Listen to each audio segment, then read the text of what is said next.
Tekken. So, huge month for Tekken fans. Like, we got a new anime coming out. We have a new game coming out. A huge update for Tekken 7 is supposedly coming out. Just so you know, I'm recording this on the 16th of August. So none of that. There's like barely information on any of that. So maybe there's more. Knowing me, I'll probably get this video out in like October. I'll put a little side thing telling my thoughts on the new Tekken anime. But yeah, I'm a huge fan of Tekken. I've only done one Tekken video, and that was on Tekken Advance, and that was almost a year ago. Jeez. Anyway, it was on Tekken Advance because really, I can't say much about the series that hasn't been said. And as much as I love Tekken, I kind of suck at it, at least compared to like professional players. So there isn't really much I can do or say that hasn't been said before. But one thing that isn't talked about much are the Tekken comics and other forms of media that like are side things with it.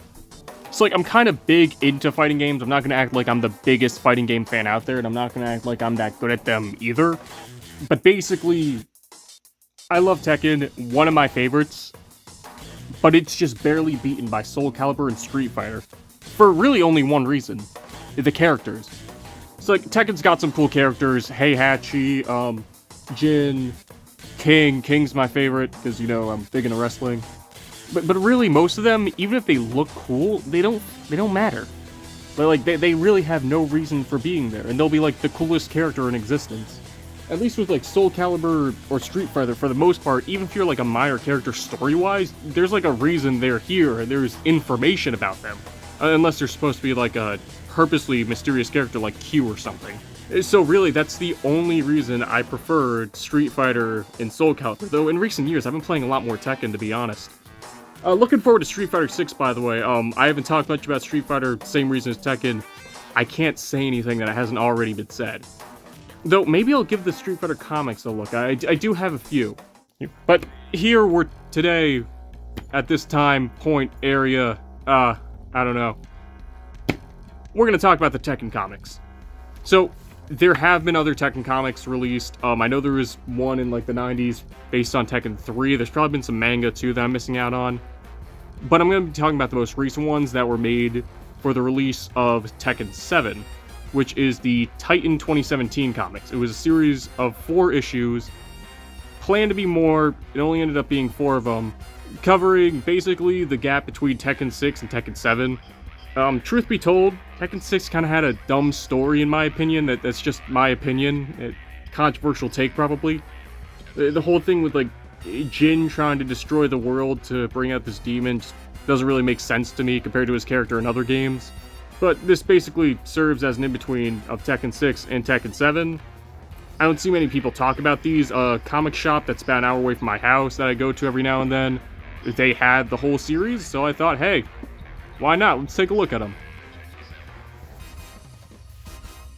We begin our story the way every great story starts, with a spelling mistake on the first page. So every comic begins with a brief rundown of every character, but in the first issue only, they accidentally misspelled Jin's last name as Kazuma, not Kazuma, which is funny because it makes it sound more like his dad's first name. Could you imagine if Kazuya took Jin's last name? Kazuya Kazuma. What a mess of a name. Oh yeah, the actual comic. So we start off with Nina Williams stalking Ling Xiaoyu over the Kyoto rooftops. She stalks the Japanese schoolgirl and her pet panda, and laments about how much destruction has been caused by the Tekken tournaments and the wars surrounding them. Xiaoyu ends up running into a crowd of G Corporation soldiers and high-ranking member Anna Williams. Anna is Nina's estranged sister, and the right-hand woman of Kazuya. You see, at this part in the series, the G Corporation, which is led by Kazuya, is at war with the Mishima Zaibatsu. The Mishima Zaibatsu has gone through many leadership changes, including having been led by Kazuya and his son Jin at different points, but is under control by Heihachi again. Anyways, back to the first issue. Xiaoyu has a Pac-Man decal on her backpack. Nice. The young girl is being attacked for association with Jin, who Kazuya is looking for. As Xiaoyu plays dumb to Anna's questions, they're interrupted by a drunk passerby who turns out to be Paul Phoenix? Hell yeah! We finally get to see him kick some ass and like in the games. With Paul's help, Xiaoyu and Panda manage to fight off the G Corporation soldiers, and when Anna tries to get involved, Nina jumps in to face her sister one-on-one. Paul manages to escape with Panda and Xiaoyu. Nina goes off with them, eventually taking the 3 to a helicopter. We then cut to Kazuya back at the G Corporation headquarters. dressed in his slick purple suit. I wish I had one of those. He watches as Heihachi appears on TV, making false claims about wanting to move on from the wars and heal from past destruction. Yeah, sure. Anna arrives to inform Kazuya of her failure, but is interrupted when he has a vision of Jin's devil form, Heihachi, and a random soldier? Kazuya doesn't know the reason for these visions, but he seems to pin the blame on Jin for them. Anyways, Xiao Yu and the rest arrive at their destination, where they run into King and Yoshimitsu, and for whatever reason, Xiao Yu just starts fighting them? Okay then. Eventually she is interrupted by the one who had Paul and Nina bring her here. The one and only Jin. Jin, who was a childhood friend of Xiao Yu, is revealed to be alive after dying at the end of Tekken 6.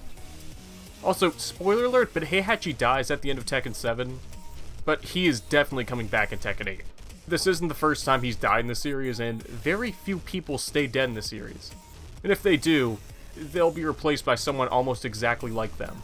Jin has summoned this group of fighters to help him find something called Artifact 333.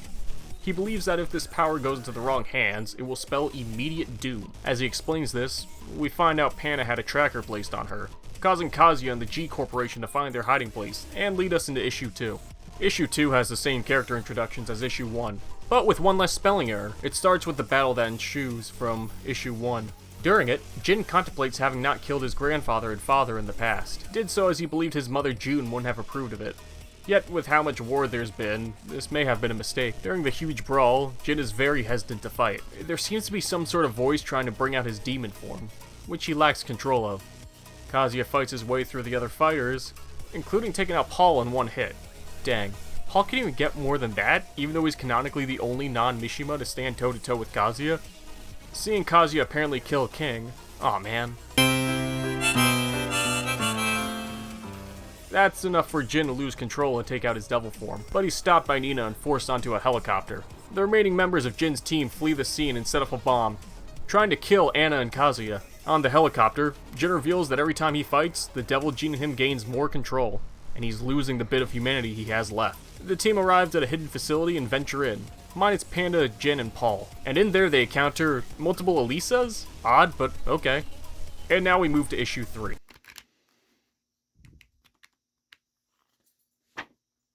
Little Nightmares has a comic? We start off with Nina's thoughts on her allies. She sees Xiao Yu as unfit for these wars, while she questions if Yoshimitsu is fully there. Don't worry, this is never brought up again. Xiao Yu attempts to reason with the Elisas, only to be told that they aren't the real one, but mere copies. I guess that makes sense. She is an android after all, but doesn't really make too much sense here. Were these created by Dr. Boskanovic, her creator? Or maybe by Heihachi as a cruel joke? This is never explained. I theorize this might have been just so more Tekken characters could be shown in the series, but I have no proof of this. It appears that our group is going to lose until Panda and Paul rush in for the save. When Jin attempts to gain access to the whereabouts of Artifact 333, the whole hideout begins a self-destruct sequence, which our group barely escapes. During this, both Kazuya and Heihachi learn of what Jin is looking to do, and set their sights on him. Which leads us to Tokyo, Japan. Here, deep within the Mishima Research and Development Center, Jin and Xiao Yu uncover Artifact 333, which is revealed to be Angel. Angel was a hidden character in Tekken 2, who serves as the final boss if you play the game as the usual final boss, Devil Kazuya. She is supposedly the little good left in Kazuya, trying to stop the devil from taking over. She then disappears from the canon, only appearing in the non-canonical Tekken Tag Tournament games. Here, Angel is the main opponent of the Devil Gene, which both Kazuya and Jin have. She was locked away by Jin while he was in control of the Mishima Zaibatsu, but is now experimented on by Heihachi. As Angel contemplates her fate, Heihachi appears and attacks, easily taking the upper hand. He then reveals his true intentions. Since he doesn't have access to the Devil Gene like Kazuya and Jin, he has decided to harness the Angel's powers to increase his own strength. But since he's kinda evil, Angel refused, so he forced her with this contraption. And finally, we come to Issue 4. Kazuya arrives to the scene with Anna in tow. He senses Angel's power and quickly heads to where Jin and Heihachi are fighting. Another brawl breaks out from all parties. Paul manages to do better against Kazuya before having his back broken, Bane style. Anna and Nina fight as always, but Nina takes the upper hand and breaks her sister's neck, killing her.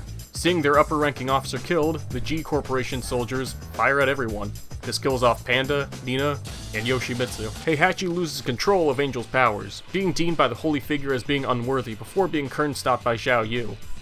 Her and Jin attempt to free Angel, but Angel has other plans. She accuses Jin of being selfish, which, yeah, he is. And deems that she must get rid of the Mishima bloodline. Which, yeah, fair point. She revives the fallen Tekken fighters and gives them these odd angel forms, which are kinda cool. Since characters in the series have devil forms, why can't they have angel forms? Desperate to survive, Kazuya, Jin, Xiao Yu, and a woken up Heihachi work together to stop the angels. Jin loses his cool and lets out his devil form. After a climactic battle in the sky with Angel, both figures blow each other up. The revived characters wake up with little memory of what happened. They all go back to their separate lives for now. Both Angel and Jin go missing. And the comic ends with Nina contemplating their reason for existing, and vows to find Jin. King is still dead. What the fuck? And that's the end of Titan's Tekken comics. While the end of the 4th issue teases more comics in the future, no more would be released after this. Series writer Kevin Scott did mention that he had more stories written, but Bandai-Namco had little interest in releasing more issues. Which is a shame, because I really enjoyed these comics. It's nice to see these characters in a well thought out scenario and get some shine on a few lesser used characters. While the games do have stories, they tend to not be the best in my eyes, either being too bloated with random minor things or just not leading anywhere. It's honestly why I prefer the characters of Street Fighter, but other media is a good way of fleshing out characters. These comics were a pleasure to read through, and I wish there was more of them. And it's also one of the best fighting game comics I've read. I mean, I don't have much experience with fighting game comics, but most video game comics usually aren't the best. Unless you're like Sonic, of course, those are amazing. For the most part. But yeah, if you have a local comic shop or you're able to find them online, give these a read. They're very nice, and I greatly enjoyed them.